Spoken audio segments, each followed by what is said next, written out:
எல்லோருக்கும் வணக்கம். இப்போ நம்ம பார்க்குறது குரூப் தேர்வு ரத்தாயிடுச்சு. அது அரசியல் விவாதி பிரச்சனையோ இல்லை அதிகாரி பிரச்சனையோ அது இப்போ ஒன்றும் இல்லை. ஆனால் அதை எழுத வந்த மாணவர்கள் என்ன செய்வாங்க? நீங்கள் ரத்து எளிதாக சொல்லிவிட்டீங்க, அதற்காக மூச்சு போட்டு படித்து இரவு பகலுமா தூக்கம் இல்லாமல் இது கடைசியாக எழுதிட்டு போயிடலாம்னு நினச்சி படிச்சிருப்பாங்க கண்ணு முழிச்சு. அவர்களுக்கு இழப்பீடு ஏதாவது அரசாங்கம் தரணும். ஏன்னா அவங்களே இந்த படிப்புக்காண்டி எந்த வேலையோ செஞ்சுட்டு இல்லை சிலர் வேலை செய்யாமல் இதையே முழு மூச்சாக படிச்சுக்கிட்டு இருப்பார்கள்.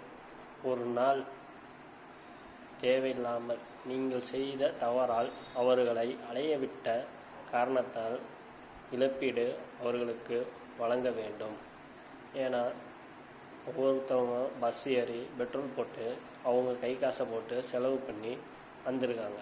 அவங்களுக்காக 5000மோ 2000மோ நீங்கள் கொடுத்து தான் ஆகணும். அப்போ தான் இது திமுக ஆட்சி சமூக நீதி பேசும் கட்சி என ஏற்றுக்கொள்ள முடியும். ஏன்னா ஒருத்தவங்களும் சாப்பாட்டுக்கே வழி இல்லாமல் சில பேர் சாப்பிடாம இந்த குரூப் தேர்வு எழுத வந்திருப்பாங்க.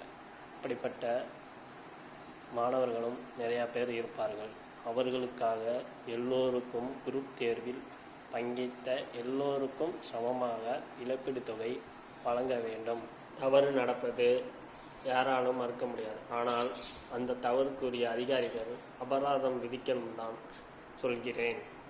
எளிதாக தவறு செய்துவிட்டு சும்மா சஸ்பெண்டோ இல்லை அதிகாரி மாற்றிவிட்டால் அது ஒன்றுக்கும் பிரயோஜனம் இல்லை. அவர்கள் திரும்பவும் அதே தவறு தான் செய்வார்கள். அதற்கு பதிலாக அவர்கள் வாங்கும் சம்பளத்தை விட 10 மடங்கோ 5 மடங்கு கூடுதலாக அபராதம் கட்டினால் அடுத்த முறை செய்ய பயப்படுவார்கள், செய்ய யோசிப்பார்கள். அதை தான் நான் சொல்கிறேன். அவர்களிடம் வாங்கியாவது மாணவர்களுக்கு இழப்பீடு தொகை வழங்கலாம். இல்லை என்றால் அரசாங்கமே வழங்கவும். ஏனென்றால் அவங்களா சில பேர் பல பேர் வேலை இல்லாமல் தான் இந்த தேர்வு எழுதுகிறார்கள். அவர்களிடம் கடன் வாங்கி இந்த தேர்வுக்காக வந்திருப்பார்கள்.